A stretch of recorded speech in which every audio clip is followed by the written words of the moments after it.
5, 4, 3, 2, 1. As ja mense, Classicman Entertainment. Rich in mind, enriching lives by enriching minds. Raising awareness about the Cape Flats by educating the people. In my les vandag is local is lekker. About a month ago, toen ik 'n poem waar ek oor die development van onze beaches hier op die Cape Flats gepraat het. Waar ek daarvan gepraat het, julle weet die beach hier regom, Mitchellsplein.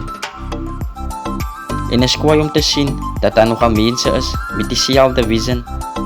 Thanks to Classicman Entertainment, I met up with one of them, Mr. Eddie, chairperson van Ward 69, Portlands. I haven't been at Manandi Beach. Number one, I was speaking about Mambisi Beach, and I had to Google where this place was. But when I basically came there, the pool is clean, toilet facility is clean. There was people in yellow, there was police officers, there was medics, there was every single thing. Unfortunately, het ek hierdie privilege gehad om met Mr. J.P. Smith en Danny Christens te meet op Manandi, where an event was put together to bring the sport back to Manandi. Ek is rich in mind en ek is 'n man wat die positief, ek recognize it. So van my af, rich in mind, sê ek dankie to all parties involved wat die event gegooi het by Manandi op die 26 Desember Boxing Day 2021. So my mense van die Kaap, Ania, ek hoop sien Ania mekaar daar op Manandi Beach.